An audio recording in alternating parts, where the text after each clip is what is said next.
सुप्रभात छात्रों, welcome to my YouTube channel. BA प्रथम वर्ष के सभी छात्रों का हिंदी विभाग कैलाशवासी रमेश वरपुड़कर महाविद्यालय सोनपेट में सहर्ष स्वागत है। मैं प्राध्यापिका डॉक्टर कुलकर्णी वनिता बाबूराव, हिंदी विभागाध्यक्षा कैलाशवासी रमेश वरपुड़कर महाविद्यालय सोनपेट, तालुका सोनपेट, जिला परभनी। दोस्तों, आज हम नाटक तथा एकांकी प्रश्न पत्र क्रमांक 4 इसके अंतर्गत चरवाहे एकांकी को लेकर चर्चा करने लगे हैं। चरवाहे इस एकांकी के एकांकीकार है उपेंद्रनाथ अश्क। दोस्तों, चरवाहे एकांकी को लेकर चर्चा करने से पहले चरवाहे एकांकी के एकांकीकार उपेंद्रनाथ अश्क जी का परिचय देखेंगे। तो दोस्तों, उपेंद्रनाथ अश्क जी का जन्म पंजाब प्रांत के जालंधर नामक नगर में 14 दिसंबर 1910 को एक मध्यवर्गीय ब्राह्मण परिवार में हुआ था। अश्क जी 6 भाइयों में दूसरे थे। इनके पिता पंडित माधोराम स्टेशन मास्टर थे। जालंधर से मैट्रिक और फिर वहीं से डीएवी कॉलेज से इन्होंने 1931 में बीए की परीक्षा पास की। बचपन से ही अश्क अध्यापक बनने, लेखक और संपादक बनने, वक्ता और वकील बनने और अभिनेता और डायरेक्टर बनने और थिएटर अथवा फिल्म में जाने के अनेक सपने देखा करते थे। जालंधर में प्रारंभिक शिक्षा लेते समय 11 वर्ष की आयु से ही वे पंजाबी में तुकबंदियां करने लगे थे। कला स्नातक होने के बाद उन्होंने अध्यापन का कार्य शुरू किया तथा विधि की परीक्षा विशेष योग्यता के साथ पास की। बीए पास करते ही उपेंद्रनाथ अश्क जी अपने ही स्कूल में अध्यापक हो गए, पर 1931 में उसे छोड़ दिया और जीविकोपार्जन हेतु साप्ताहिक पत्र भूचाल का संपादन किया और एक अन्य साप्ताहिक गुरु घंटाल के लिए प्रति सप्ताह 1 रुपये में एक कहानी लिख कर दी। 1934 में अचानक सब छोड़ लॉ कॉलेज में प्रवेश ले लिया और 1936 में लॉ पास किया। उसी वर्ष लंबी बीमारी और प्रथम पत्नी के देहांत के बाद इनके जीवन में एक अपूर्व मोड़ आया। 1936 के बाद अश्क के लेखक व्यक्तित्व का अति उर्वर युग प्रारंभ हुआ और 1941 में अश्क जी ने दूसरा विवाह किया। उसी वर्ष और इंडिया रेडियो में नौकरी की। 1945 के दिसंबर में बंबई के फिल्म जगत के नियंत्रण को स्वीकार कर वहां फिल्मों में लेखन का कार्य करने लगे। 1947 से 1948 में अश्क जी निरंतर अस्वस्थ रहे, पर यह उनके साहित्यिक सर्जन की उर्वरता का स्वर्ण समय था। 1948 से 1953 तक अश्क जी दंपति यानी पत्नी कौशल्या अश्क के जीवन में संघर्ष के वर्ष रहे। वह इन्हीं दिनों अश्क यक्ष्मा के चंगुल से बचकर इलाहाबाद आए। इन्होंने नीलाम प्रकाशन गृह की व्यवस्था की, जिसमें उनके संपूर्ण साहित्यिक व्यक्तित्व को रचना और प्रकाशन दोनों दृष्टि से सहज पथ मिला। अश्क जी ने अपनी कहानी, उपन्यास, निबंध, लेख, संस्मरण, आलोचना, नाटक, एकांकी, कविता आदि के क्षेत्रों में कार्य किया है। अश्क जी ने अपना साहित्यिक जीवन उर्दू लेखक के रूप में शुरू किया था, किंतु बाद में वे हिंदी के लेखक के रूप में ही बने गए। 1932 में मुंशी प्रेमचंद की सलाह पर उन्होंने हिंदी में लिखना आरंभ किया और 1933 में उनका दूसरा कहानी संग्रह औरत की फितरत प्रकाशित हुआ, जिसकी भूमिका मुंशी प्रेमचंद ने लिखी। उनका पहला काव्य संग्रह प्रातः प्रदीप 1938 में प्रकाशित हुआ। बंबई प्रवास में अपने फिल्मों की कहानियां, पटकथाएं, संवाद और गीत लिखे। 3 फिल्मों में काम भी किया, किंतु चमक दमक वाली जिंदगी उन्हें रास नहीं आई। 19 जनवरी 1996 को अश्क जी चिर निद्रा में लीन हो गए। उनको 1972 के सोवियत लैंड नेहरू पुरस्कार से भी सम्मानित किया गया। उपेंद्रनाथ अश्क ने साहित्य की प्रायः सभी विधाओं में लिखा है, लेकिन उनकी मुख्य पहचान एक कथाकार के रूप में ही है। काव्य, नाटक, संस्मरण, उपन्यास, कहानी, आलोचना आदि क्षेत्रों में वे खूब सक्रिय रहे हैं। इनमें से प्रायः हर विधा में उनकी 1-2 महत्वपूर्ण एवं उल्लेखनीय रचनाएं होने पर भी वे मुख्यतः कथाकार ही है। उन्होंने पंजाबी में भी लिखा है। हिंदी, उर्दू में प्रेमचंदोत्तर कथा साहित्य में उनका विशिष्ट योगदान है। जैसे साहित्य की किसी एक विधा से वे बंधकर नहीं रहे, उसी तरह किसी विधा में एक ही रंग की रचनाएं भी उन्होंने नहीं की है। तो दोस्तों, इस तरह से समाजवादी परंपरा का जो रूप अश्क के उपन्यासों में दृश्यमान होता है, वह उन चरित्रों के द्वारा उत्पन्न होता है जिन्हें उन्होंने अपनी अनुभव दृष्टि और अद्भुत वर्णन शैली द्वारा प्रस्तुत किया है। तो दोस्तों, इस तरह से अश्क के व्यक्ति चिंतन के पक्ष को देखकर यही सुर निकलता है कि उन्होंने अपने चरित्रों को शिल्पी की बारीक दृष्टि से तराशा है, जिसकी एक एक रेखाओं से उनकी संघर्षशीलता का प्रमाण दृष्टिगोचर होता है। तो दोस्तों, इनकी प्रकाशित रचनाएं हैं। अश्क ने इससे पहले भी बहुत कुछ लिखा था। उर्दू में नवरत्न और औरत की फितरत उनके 2 कहानी संग्रह प्रकाशित हो चुके हैं। प्रथम हिंदी संग्रह जुदाई की शाम का गीत 1933 में अधिकांशतः कहानियां उर्दू में छप चुकी है। जैसा कि अश्क ने स्वयं लिखा है, 1936 के पहले की ये कृतियां उतनी अच्छी नहीं बनी। अनुभूति का स्पर्श उन्हें कम मिला था। 1936 के बाद अश्क जी की कृतियों में सुख दुखमय जीवन के व्यक्तिगत अनुभव से अद्भुत रंग भर गया। उर्दू काव्य की एक नई धारा, जय पराजय, यह ऐतिहासिक नाटक, पापी, वेश्या, अधिकार का रक्षक, लक्ष्मी का स्वागत, जोक, पहली और आपस का समझौता, यह एकांकी है। स्वर्ग की झलक सामाजिक नाटक है। कहानी संग्रह है पिंजरा की सभी कहानियां, छींटे की कुछ कहानियां और प्रातः प्रदीप कविता संग्रह की सभी कविताएं उनकी पत्नी की मृत्यु यानी 1936 के 2-2.5 साल के ही अल्प समय में लिखी गई।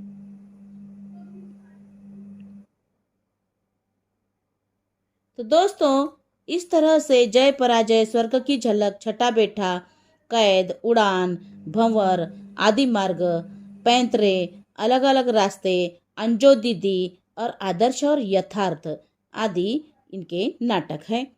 देवताओं की छाया में, तूफान से पहले, चरवाहे, प्रतिनिधि एकांकी, पर्दा उठाओ पर्दा गिराओ, साहब को जुकाम है, अंधी गली, नए रंग एकांकी, मुखड़ा बदल गया है आदि एकांकी संग्रह है। सितारों के खेल, गिरती दीवारें, पत्थर अल पत्थर, गर्म राख, बड़ी बड़ी आंखें, शहर में घूमता आईना, एक रात का नरक, एक नन्ही किंदिल, आंधोन नाव इस ठाव, निमिषा, पलटती धारा और इति नियति आदि इनके द्वारा लिखित उपन्यास है। तो दोस्तों, इस तरह से पिंजरा, निशामियाँ, दो धारा, छींटे, काले साहब, जुदाई की शाम का गीत, बैंगन का पौधा, कहानी लेखिका और झेलम के साथ पुल, 70 श्रेष्ठ कहानियाँ, अश्क की सर्वश्रेष्ठ कहानियाँ, पलंग, आकाशचारी, रौबदाब, वासना के स्वर और उबाल और अन्य कहानियाँ आदि कहानी है। प्रातः प्रदीप, उर्मिया, बरगद की बेटी, दीप जलेगा, चांदनी रात और अजगर, सड़कों पे ढले साए, खोया हुआ प्रभामंडल, अदृश्य नदी, स्वर्ग एक तलघर और एक दिन आकाश में कहा आदि काव्य है। मंटो मेरा दुश्मन यह अश्कजी द्वारा लिखित संस्मरण है। रंगसाज चेखव के लघु उपन्यास का अनुवाद है। ये आदमी ए चूहे और हिज एक्सलेंसी आदि अनुवाद है। तो दोस्तों, इस तरह से उपेंद्रनाथ अश्क जी का यह रहा परिचय। तो दोस्तों, चरवाहे यह संकेतात्मक प्रतीकात्मक एकांकी है। तो एकांकी के माध्यम से लेखक सामाजिक व्यंग और समाज की कमजोरियों पर अंगुली रखते हैं। चरवाहा गोविंद चिंता रहित जीवन जीता है। अन्याय के विरुद्ध लड़ने वाला गोविंद गांव की समस्याओं को आसानी से सुलझाता है। इसी कारण वह निश्चयात्मकता का प्रतीक है। कांत एक कवि है जो कल्पना को महत्व देता है। एकांकी का प्रमुख चरित्र रत्नी माँ की मृत्यु के बाद अपने मामा के घर रहती है। उसकी मामी घर की हर मुसीबत के लिए रत्नी को जिम्मेदार मानकर अपमानित करते रहती है। उस पर अनेक प्रकार के लांछन भी मामी लगाती है। इन सबसे तंग आकर रत्नी चरवाहों की तरह आजाद और स्वच्छंदी जीवन जीना चाहती है। मामी की गुलामी से मुक्त होकर नाचना गाना चाहती है। इसलिए वह साहसी महाबली गोविंद चरवाहे को चाहती है। अंत में सामाजिक बंधनों को तोड़कर गोविंद को अपना सच्चा प्रेमी मानकर उसके साथ वह चली जाती है। तो दोस्तों, एकांकी का आरंभ दिन के तीसरे पहर में चरवाहे के गाने के आवाज को सुनकर रत्नी खिड़की के पास आकर उनके उन्मुक्त जीवन की कल्पना के रंग में रंग जाती है। रत्नी अपने जीवन को बंधन मुक्त होकर जीना चाहती है। वह कहती है, चरवाहे गा रहे हैं अपना अमर आजाद रस भरा गीत। जी चाहता है सब बंधन तोड़ दूं, इस रोज रोज की गुलामी से छुटकारा पा लूं, सब कुछ देकर आजादी ले लूं, गाती फिरूं, ढोर डंगर चराती फिरूं और दोनों बाहें फैलाकर जिंदगी को अपने आलिंगन में भर लूं। उतने में कांत का प्रवेश हो जाता है। कांत कवि है, उसकी अपनी कल्पनाओं से भरी दुनिया है। रत्नी जब कांत को चरवाहे के आजादी की चाह के बारे में बताती है, तब कांत उसे कहता है कि और तुम समझती हो चरवाहे अपने मन के राजा है, जहाँ चाहते हैं जाते हैं, जो चाहते हैं करते हैं। लेकिन भूख प्यास गरीबी पर रत्नी को अपनी गुलामी से उनकी गरीबी अच्छी लगती है और वह अपनी मामा के घर की स्थिति को व्यक्त करते हुए नित्य होने वाला अपमान, ताने, मेहने, तन और मन की कैद की बात करती है। कांत उसकी बात मानता नहीं। तब वह उसे कहती है, कांत को रत्नी कहती है, तुमने अपनी आत्मा को बेच दिया है और अपने चाचा के धन पर मौज उड़ाते हुए अपमान सह लेते हो। तब कांत अपने कवि मन एवं कल्पना की दुहाई देता है। रत्नी उसे गोविंद के निडरता की बातें करते हुए कांत को कहती है, वह किसी चमत्कार से कम न था। उस समय किसका साहस था जो घर से बाहर निकलता, लेकिन गोविंद को जब पता चला कि राय धनीराम का मकान लूटा जा रहा है, तो वह दो साथियों को लेकर निधड़क चल पड़ा। डाकुओं ने आते आते मकानों की कुंडियां बाहर से लगा दी थी। उन्होंने धीरे धीरे सब कुंडियां खोल दी और अपने साथियों को जगाया। उन्हें फटकारा कि उनके राय का मकान लूटा जा रहा है और वो घरों में डूब के पड़े हैं। क्या इस तरह से चुप बने रहने से उनका माथा सदा के लिए झुक न जाएगा? किसी दूसरे गांव वालों के सामने क्या वो छाती तान कर चल सकेंगे? दंगलों में गबरों को ललकार सकेंगे? और सबको साथ लेकर वह डाकुओं की प्रतीक्षा में गांव के मोहल्लों पर जा खड़ा हुआ।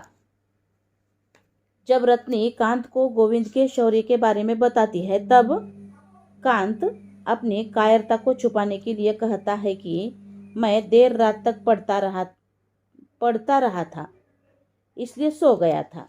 डाकुओं से लड़ती हुई अपना शौर्य गोविंद ने दिखाया था, वह कांत को सुनाती है और किशनी को गोविंद थाने से घर आया कि नहीं यह जानने के लिए गोविंद के घर भेजती है, पर वह नहीं जाती और गोविंद की बहन जशोदा आने के बाद बताएगी, यह कहकर किशनी खाना खाने चली जाती है। पश्चात रत्नी कांत को डाकुओं के घर में घुसने के बाद की स्थिति का वर्णन करते हुए कहती है कि डाकुओं ने बलवीर, जो उसके मामा का बेटा है, उसे आगे करते हुए तथा उसे मारने की धमकी देकर मामी से चाबियां मांगते हैं। मामी अपने बेटे पर तरस खाकर चाबियां उन्हें दे देती है तथा कहती है कि इसे कुछ न करो, जो लेना है ले जाओ। डाकुओं ने सब घर लूटा और मोटार में डालकर चल दिए। उनके जाने पर मामी ने चिल्लाना शुरू किया और तब लोग इकट्ठा होना शुरू हुए।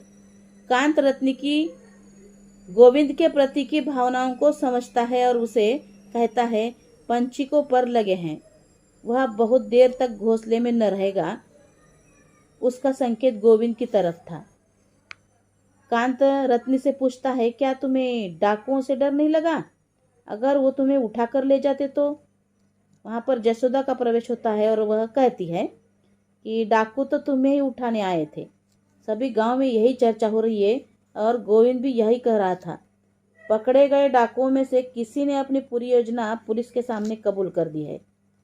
तिंगल जो आते जाते समय रत्नी को घूरता था और रत्नी ने एक दिन उसे चाटा जड़ दिया था और उसी ने बदला लेने के लिए डाकुओं के सामने घर का भेद बताने के लिए तुम्हें उठाने की शर्त रखी थी, लेकिन डाकुओं ने अंतिम समय में उसकी बात को नकार दिया था। रत्नी को जब इस बात का पता चलता है तो उसे अपने मामी का डर लगने लगता है। उसे लगता है कि अब वह इस चोरी का कारण मुझे ही करार देगी, क्योंकि मामी हर समस्या की जड़ रत्नी को ही पहले ही समझती है। अब फिर यह बातें सुनकर रत्नी को मामी का डर लगने लगा है और चोरी का कारण मामी मुझे ही करार देगी। वह कहती है, मुझे मालूम नहीं जशोदा, जो ही मामी को इस बात का पता चलेगा वो सारा दोष मुझ पर थोप देगी। पहले ही तो सदा मुझे कोसती रहती है कि जब से यह लड़की घर में आई है विपत पर विपत आ रही है। बलवीर को जुकाम हो जाए, मामा को व्यापार में घाटा आ जाए, मामी का कमर दुखने लगे, किशनी परीक्षा में फेल हो जाए, सब का कारण मैं कहती हूँ। मामा जी क्यों मेरी मरती हुई माँ की छाती से उठा लाए? क्यों न मुझे उसके साथ ही मर जाने दिया? जशोदा उसे ढाढ़स बंधाती है और अपने भाई गोविंद का संदेश उस तक पहुंचाती है। तब रत्नी जशोदा के पास उसके स्टेशन के पास मिलने का संदेश पहुंचाती है। रत्नी के मामा, मामी और बुआ आ जाते हैं। रत्नी को जो अंदेशा था उसी अनुरूप मामी अपने घर में हुए लूट का कारण रत्नी को ही मानते हुए अपने पति से कहती है, मेरी बातें तो सदा आपको जहर लगती है। सयानी लड़की घर में आराम से बैठती है, इसकी तरह गलियों की धूल नहीं छानती फिरती।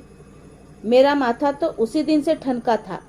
उसी दिन मैंने कहा था कि यह कमबख्त जरूर कोई न कोई विपत्ति लाएगी। मेरी भी तो आखिर लड़कियां हैं, उन्हें कोई क्यों नहीं छेड़ता? मक्खियां वहीं मंडराती है जहां शहद है।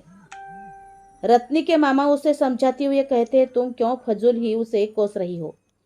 किसी में साहस होता है, किसी में नहीं।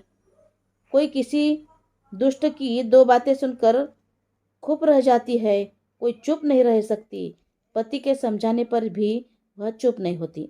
कांत को देखकर कहती है, तुम नहीं जानते बेटा, कुछ बच्चों की छाया अशुभ होती है।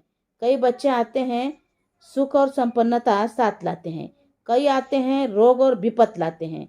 राधा की भतीजी को देख लो, जब से घर में आई है बेचारी पर विपत्ति के पहाड़ टूट पड़े हैं। पहले पति मरा, फिर देखते देखते जवान बेटा हैजे का शिकार हो गया कि चरनी पर खड़ी खड़ी दोधार गाय अफारे से गिरकर मर गई।